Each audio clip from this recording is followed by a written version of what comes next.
Welcome to our YouTube channel your BSc guide. आज के इस वीडियो में हम बीएससी सेकेंड सेमेस्टर के केमिस्ट्री के पेपर को डिस्कस करेंगे।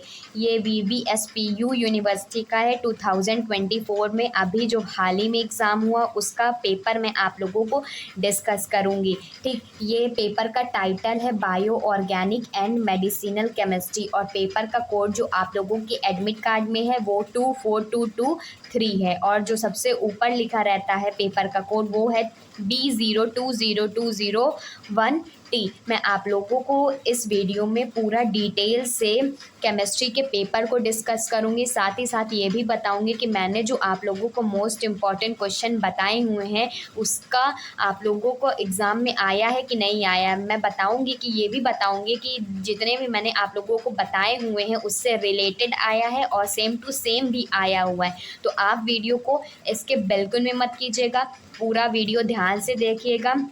मैथ्स के और फिज़िक्स के मैंने ऑलरेडी चैनल पे अपलोड कर दिया है, तो उसको जा कर के पेपर डिस्कशन वाला है बीएससी सेकेंड सेमेस्टर प्लेलिस्ट बनी हुई है, आप वहाँ से जा कर के देख सकते हैं। बाकी आप लोगों को अगर पढ़ना है तो आप उसकी भी प्लेलिस्ट बनी हुई है, मैंने सब कुछ डिटेल में कवर कराया है, चाहे वो सिलेबस हो, most important chapter unit topic हो, सारे यूनिट के मोस्ट इंपॉर्टेंट क्वेश्चन हो, सब्जेक्टिव हो, ऑब्जेक्टिव हो, वो भी कराया हुआ है, पेपर भी कराया हुआ है। सब कुछ मेरे चैनल पर आप लोगों को मिल जाना है। तो उसके लिए आप लोगों को चैनल को सब्सक्राइब करना होगा और बेल आइकन को ऑल पे सेलेक्ट करना होगा ताकि मेरी कोई भी नई वीडियो आए तो सबसे पहले आपके पास आए और आप लोग देख ले और अपनी तैयारी को बेहतरीन कर सके। ये जो पेपर हुआ है टाइम इसमें दिया गया था 2 आवर्स का और मैक्सिमम मार्क्स था 75 मार्क्स। सेक्शन ए था very short answer type question, जिसमें कहा गया था कि हमें सारे पार्ट्स को कवर करने हैं और जो क्वेश्चन लिखने हैं 50 वर्ड्स के लिखने हैं। 10 क्वेश्चन दिए गए, 3 मार्क्स के हैं, टोटल 30 मार्क्स का सेक्शन नंबर 1 हो गया। ठीक, सबसे पहला और मोस्ट इम्पॉर्टेंट क्वेश्चन जो कि मैंने आप लोगों को कराया हुआ है, draw the Haworth structure of glucose. Haworth structure of glucose मैंने आप लोगों को पढ़ाया हुआ है। ग्लूकोज जो कि यूनिट 1 है केमिस्ट्री ऑफ कार्बोहाइड्रेट का है, उसमें मैंने साइक्लिक स्ट्रक्चर जो कि पढ़ाया हुआ है, वही को हम लोग हैवॉर्थ स्ट्रक्चर ऑफ ग्लूकोज भी कहते हैं। अगर आप पढ़ना चाहते हैं तो मेरे चैनल पे सब कुछ अवेलेबल है और सब कुछ मैंने आप लोगों को प्रोवाइड करके रखा हुआ है। सारे मोस्ट इंपॉर्टेंट क्वेश्चन जैसे मैंने बताए थे उसी टाइप के आए हुए हैं। तो ये वाला क्वेश्चन मैंने ऑलरेडी करा दिया हुआ है। व्हाट इज ज्विटर आयन, मैंने भी ये वाला क्वेश्चन भी आप लोगों को करा दिया हुआ है कि ज्विटर आयन क्या होता है। फिर मैंने आप लोगों को ये भी बताया था कि डिफाइन करो न्यूक्लियोसाइड विद सुइटेबल एग्जाम्पल। मैंने तो न्यूक्लियोटाइड भी पढ़ा दिया हुआ है, इसमें सिर्फ एक ही चीज़ पूछा है एग्जाम्पल के साथ। तो आपने अगर मेरी सारी वीडियोज़ को देखा है 1 to Z मतलब A to Z सारी वीडियोज़ को अच्छे से देखा है तो आप लोग सारे क्वेश्चन को अच्छे से कर लेंगे। फिर इसके बाद डी में पूछा गया what is difference between drug और मेडिसिन के बीच में क्या डिफरेंस है। 10 क्वेश्चन दिए गए, 3-3 मार्क्स के हैं, तो आप लोग लिख लेंगे तो 3-3 नंबर आपको मिल जाएगा। अब आगे देखते हैं।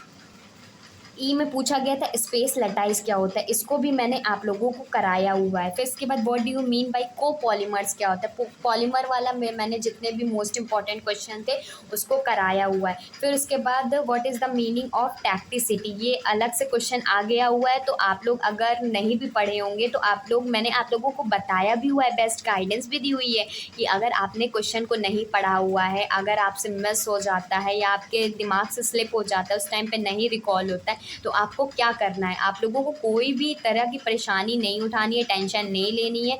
बस आप लोगों को उससे रिलेटेड कुछ भी आता है तो उसको लिख दीजिए, नहीं भी आता कोई और भी क्वेश्चन लिख दीजिए। क्योंकि इससे क्या होता है, एग्जामिनर जो होता है ना स्टार्टिंग की फर्स्ट सेकंड लाइन पढ़ता है और पूरा नहीं पढ़ता है। ग्रेजुएशन में कॉपी ऐसे चेक नहीं होती। बाकी तो मैंने सारे टिप्स वगैरह दिया हुआ है और कभी कभी एग्जामिनर मिल जाता है, पूरा क्वेश्चन पढ़ता है, अच्छे से देखता है, फिर नंबर देते हैं। लेकिन मोस्ट ऑफ द चांसेस में क्या होता है कि ऐसे ही देख के नंबर मिल जाते हैं। तो आप लोग कोई भी क्वेश्चन छोड़ के नहीं आना है, कुछ भी लिख देना है, उससे रिलेटेड लिख देना है, तो एग्जामिनर को लगेगा हाँ बच्चों ने कुछ तो लिखा है, तो इसीलिए वो पूरा नंबर दे देता है। फिर उसके बाद एच में दिया गया है difference between thermoplastic and thermosetting plastic, ये ऐसा भी क्वेश्चन मैंने कराया हुआ है। फिर उसके बाद आई में पूछा गया था structure of dye which act as an indicator, dye का स्ट्रक्चर बताओ जो कि एक्ट एज ए इंडिकेटर के रूप में काम करता है। डाई चैप्टर तो मैंने बहुत ही डिटेल में पढ़ाया हुआ है, तो इसको जा करके भी आप देख सकते हैं। फिर इसके बाद what do you mean by dyes, dyes के ऊपर ही क्वेश्चन आ गया, डाइज होती क्या है, तो मैंने ये सब पढ़ाया हुआ है। सेक्शन बी देख लेते हैं, इसमें शॉर्ट आंसर टाइप क्वेश्चन है, इसमें थोड़ा पानी पड़ गया था तो ये हो गया है। मेरे पास वैसे क्वेश्चन अवेलेबल नहीं थे, पेपर अवेलेबल नहीं था, इसीलिए मैंने ऑनलाइन सर्च किया, फिर यूनिवर्सिटी का खुद एक एक लिखा हुआ है मैंने, ताकि आप लोगों को समझा सकूं कि जो मैंने आप लोगों को पढ़ाया हुआ है उससे रिलेटेड क्वेश्चन आए भी हुए हैं, और बहुत सारे स्टूडेंट का रिव्यू भी बहुत अच्छा अच्छा आया है। आप मेरी कम्युनिटी सेक्शन चेक करेंगे ना, कम्युनिटी टैब चेक करेंगे तो उसमें आप लोगों को मिल जाएगा कि मैम आपने जो पढ़ाया था वैसे ही क्वेश्चन आया है। तो बस आप लोग कमेंट ज़रूर किया करिए, मैं आप लोगों के सारे डाउट्स को क्लियर करती हूँ, जितने भी आप लोगों के कमेंट आते हैं मैं रिप्लाई करती हूँ। आप अगर कोई न्यू वीडियो चाहते हैं उसके ऊपर भी मैं आप लोगों को बताती हूँ, नई वीडियो लेके आती हूँ। मैं आप लोगों के लिए कुछ भी करने को तैयार हूँ, एफर्ट्स करने को तैयार हूँ। बस आप लोग भी मेहनत कीजिए, मेरी सारी एग्ज़ाम के टिप्स वगैरह ट्रिक्स वगैरह को फॉलो कीजिए, आप लोग भी एग्ज़ाम में अच्छे मार्क्स स्कोर करेंगे। फिर इसके बाद सेकंड क्वेश्चन इसमें क्या कह रहा था कि 200 वर्ड्स में करना है, ठीक, ये क्वेश्चन। और 3 क्वेश्चन करने थे 10-10 मार्क्स के थे, 3 क्वेश्चन करने थे 10 मार्क्स के थे, ये भी सेक्शन 30 मार्क्स का है, मुझे याद हो गया है, ठीक। 200 वर्ड्स के इसमें लिखने थे। सबसे पहला क्वेश्चन है ईपीमर क्या होता है, एनोमर क्या होता है, ये भी मैंने बताया हुआ है। ईपीमर क्या होता है, पोलीमराइजेशन क्या होता है, एनोमर्स क्या होता है, म्यूटर रोटेशन क्या होता है, यूनिट 1 में पूरा डिटेल से पढ़ाया हुआ है मैंने, तो आप लोगों को देखना है। मैकेनिज्म ऑफ म्यूटर रोटेशन भी है उसमें, ठीक, मैंने क्वेश्चन बताया हुआ है। अब आगे देखते हैं।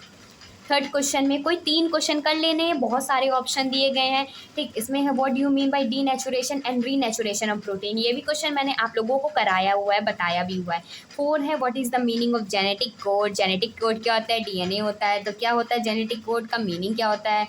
एक्सप्लेन अबाउट ट्रांसक्रिप्शन और ट्रांसलेशन क्या होता है, इसको भी मैंने आप लोगों को मोस्ट इंपॉर्टेंट क्वेश्चन बताए। आप लोग देख रहे हैं ना, जितने भी मैंने आप लोगों को मोस्ट इंपॉर्टेंट क्वेश्चन बताए हैं same to same as it is आया हुआ है, और कुछ तो सिमिलर करके भी आया हुआ है, मतलब थोड़ा सा क्वेश्चन को टेस्ट कर दिया, वही पूछ लिया। जैसे जेनेटिक कोड में मैं डीएनए आरएनए बताया हुआ है, तो उसमें बस ये पूछ लिया गया कि जेनेटिक कोड का मतलब क्या हुआ, ट्रांसक्रिप्शन क्या हुआ, ट्रांसलेशन क्या हुआ, 2 क्वेश्चन को एक साथ जोड़ दिया गया है। 5 में है write a short note on HIV AIDS related drug. अब HIV एड्स रिलेटेड ड्रग क्या होते हैं, एजेटी होता है ना, एजिडो थाइमीन होता है ना, तो वही चीज़ में दिया गया है, शॉर्ट नोट लिखना है। फिर इसके बाद discuss about symmetry elements in crystal. अब सिमेट्री एलिमेंट बताओ क्रिस्टल में, ये जो है सॉलिड स्टेट का आई थिंक है, तो उससे रिलेटेड क्वेश्चन है ये।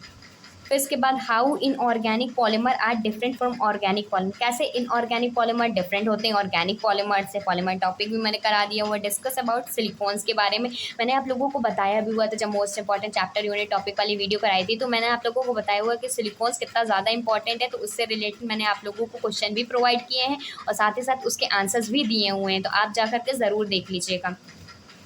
फिर 3 ही क्वेश्चन करने, इतने सारे मेरे क्वेश्चन में से मिल रहे हैं, अगर आपने फॉलो किया होगा तो डेफिनेटली आपको पूरे 30 के 30 मार्क्स मिल जाएंगे इसमें। फिर इसके बाद क्वेश्चन नंबर 8 में है explain about different types of primary and secondary forces responsible for the bonding in polymer with suitable example.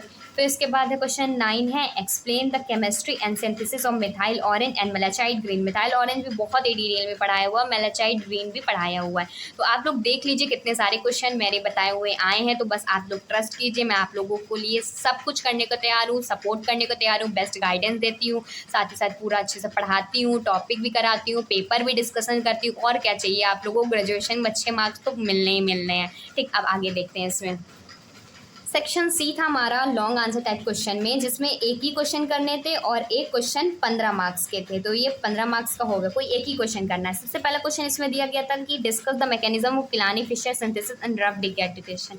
ये यूनिट नंबर 1 का है, केमिस्ट्री ऑफ कार्बोहाइड्रेट्स का है, कि कैसे किलानी फिशर सिंथेसिस होता है, जिसमें और रफ डिग्रेडेशन होता है, मतलब कैसे ग्लूकोज की एक चेन कार्बन चेन की लेंथनिंग होती बढ़ती और कैसा एक शॉर्टनिंग होता है, तो ये भी इस टाइप का क्वेश्चन भी मैंने आप लोगों को कराया हुआ है। ये नहीं करना चाहते तो ये कर लीजिए, सबसे इंपॉर्टेंट और सबसे easy question. Draw the Watson and Crick model of DNA and explain it. DNA तो मैंने बहुत ही डिटेल में पढ़ाया हुआ है, इतना डिटेल में आपको कहीं पे नहीं मिलेगा। मैंने पूरा सीक्वेंस वाइज से आपको आंसर भी रिप्रेजेंट करना सिखाया, कैसे लिखना है, कितने पॉइंट्स लिखना है, कैसे स्ट्रक्चर बनाना है, सब कुछ मैंने इसमें करवाया हुआ है। तो ये एक ही क्वेश्चन करना था, कोई भी एक क्वेश्चन कर सकते हैं। फिर उसके बाद दिया गया है discuss the mechanism of action of any antibiotic and 1 cardiovascular drug. मैंने कार्डियोवास्कुलर ड्रग कौन बताया था मैंने आप लोगों को, इसका कमेंट करके बताना है, क्योंकि मैंने इसको बहुत अच्छे से पढ़ाया हुआ है, ठीक। फिर उसके बाद है Question number 13. Discuss about addition and condensation polymerization. Write the role of Ziegler-Natta catalyst in polymerization. Ziegler-Natta catalyst ये काफ़ी ज़्यादा इंपॉर्टेंट है। इसका मैंने आप लोगों को क्वेश्चन भी दिया था, इसका आंसर भी दिया हुआ है। तो देख रहे हैं ना, मैंने जितना भी पढ़ाया हुआ है सब उसी में से ही आया हुआ है। तो आप प्लीज़ नए हैं तो चैनल को सब्सक्राइब ज़रूर कर लीजिएगा। वीडियो सच में अच्छा लगता है, आप लोगों के लिए यूज़फुल होता है तो लाइक कर दीजिएगा और ज़्यादा से ज़्यादा शेयर कर दीजिएगा और कमेंट ज़रूर किया करिए। मैं आप लोगों के सारे कमेंट्स पढ़ती हूँ, रिप्लाई भी करती हूँ, तो आप लोगों को भी ये तसल्ली होगी कि मैं आप लोगों को रियल कंटेंट भी प्रोवाइड करती हूँ। तो goodbye and stay safe. और हाँ, एक चीज़ और, फिज़िक्स और केमिस्ट्री और मैथमेटिक्स तीनों मेरे चैनल पे अवेलेबल हैं, तो आप मेरा चैनल ज़रूर चेकआउट कीजिए, आप लोगों को पूरी गाइडेंस मिल जाएगी। Goodbye and stay safe.